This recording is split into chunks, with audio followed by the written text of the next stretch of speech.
Hey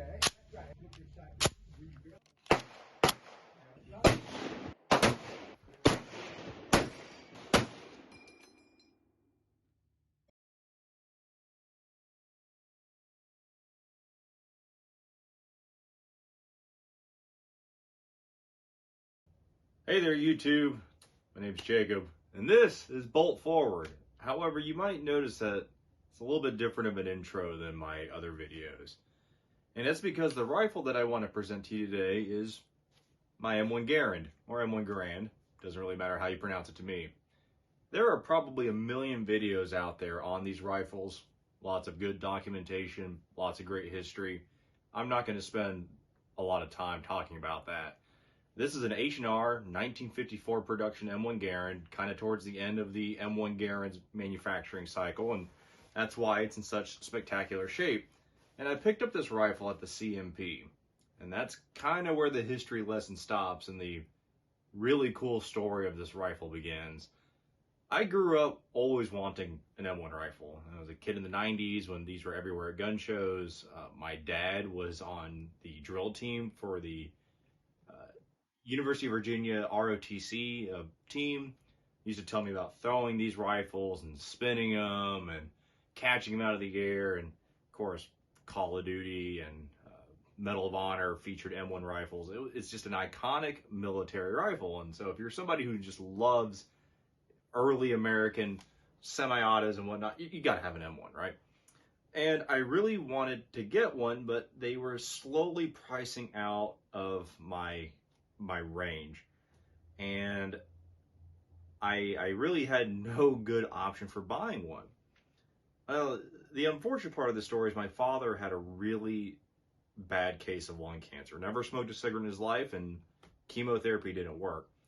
And he was receiving experimental treatments in Columbus, Ohio, which is about 2 hours south of the North CMP store. And I came across a civilian marksmanship program, and it was kind of like being a kid in the candy shop. I was like, there's just no way that there's this mythical place that sells M1 rifles for as low price as they did. But sure enough, it was a real place. I did all my research, did all my homework, collected some money, talked to my dad about it. And he was like, yeah, he's going to go up and get treatment. And I always generally went with him, and we were like, we'll just take a day trip and go on up to go see the CMP and pick one out. So we finally get to the CMP, and there's just walls and walls of M1s. I am literally like blowing my load at the age of 21, just kid in a candy shop, right? Picked out a rifle, walked up to the counter, set it on the counter, and I was like, that's the gun that I want. And this gentleman, who I had no idea who he was, goes, are you sure that's the gun you want? And it was an H&R M1. It was like a field grade, which is by CMP standards excellent.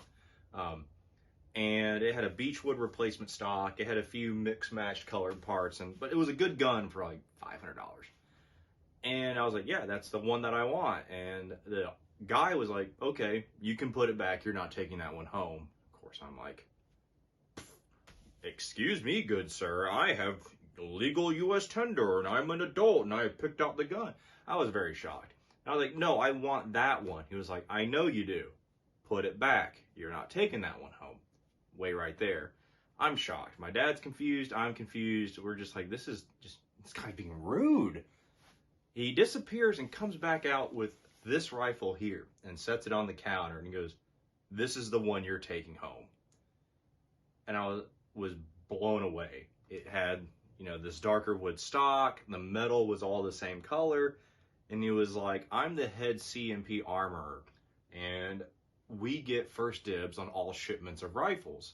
This came in on the most recent batch, and I had handpicked this one out for myself. But I saw how excited you were when you walked in the store, and I heard you talking to your dad about the different rifles and the different manufacturing, and I could tell that there's a genuine love for the M1 rifle here. This was going to be my gun, but now it's yours. Well, I looked at this, and I was like, well, sir, I can't afford this version. Like, you see, CMP Armor just shrugged, said, we'll say it's officer grade. Just on a whim, cut it down. It was like a $550 thing. But I'm getting my prices a little bit mixed up. But at the time, like, field grade M1s were $450, and the officer grade or whatever it was is a little bit step above. And he showed me the barrel gauge and the bore gauge, and he was like, this barrel's probably never been shot other than testing. And immaculate rifle. Of course, I was holding on to this thing as if my life depended on it, and I refused to let it go until I finally had to give it back to the guy to fill out the paperwork. And my dad was just blown away as well, and he fell in love with the rifle, and we took it home. And I remember going to the gun range for the first time shooting this rifle, and my dad was a really practical gun owner. You know, 122 rifle for shooting squirrels, 130-30 for shooting deer, 20 gauge shotgun, and a muzzle loader. He never really had a big affinity and flair for firearms. This is probably the only gun I ever watched him have a gleam in his eye. And he shot all 8 rounds of it and said, "I want more ammo." Put another 8 rounds in it, slapped it, tucked it under his arm, and just started blasting bullets into this hillside. And he was like, "I've always wanted to do that ever since I picked up my first M1 in ROTC." The story kind of continues further. My father passed away in 2012, and fast forward a lot further in my life. I'm a student pilot. I have an awesome instructor who currently is not doing well either. And he always wanted to shoot an M1 rifle. And I was like, "Well, I have one." And he's like, "Well, let's go and shoot it." And some 4th of July cookout at our airfield, and I was like, "Hey, you want to go shoot this rifle?" I was like, "Yeah." So we bugged away from the party, and it was just this joy in seeing another person who's always wanted to shoot one of these finally being given the opportunity to. And the neat thing about this rifle is it seems like everywhere I take this, I run into people who have only heard about the rifle or played video games, or, you know, they saw one in a gun store, but it was like $4,000 for a beater because it's an American World War II gun. They only made like 4 of these.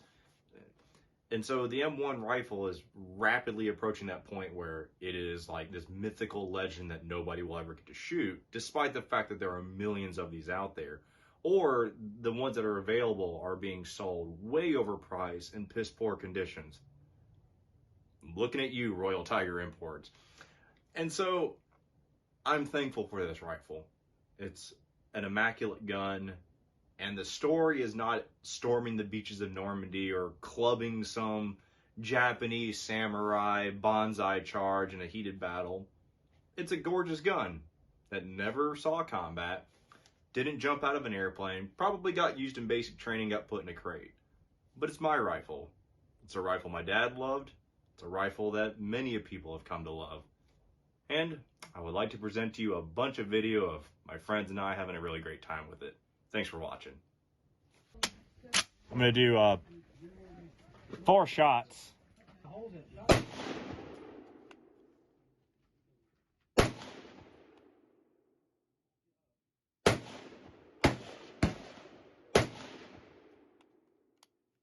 One right there. Yeah, right at the bottom of it.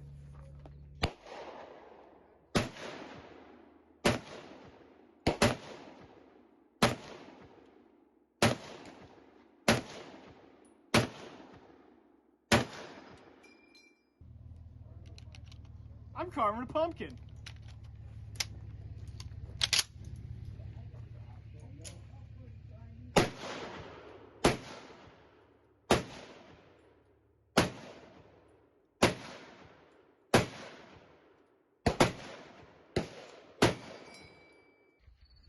Happy Halloween. So today we're going to answer an age-old question. If you were a Nazi pumpkin, would you survive World War II with modern body armor?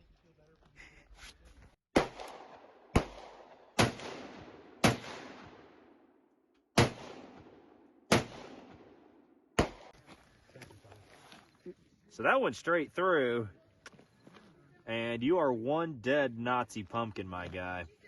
So no, you would not survive World War II as a Nazi pumpkin wearing modern body armor.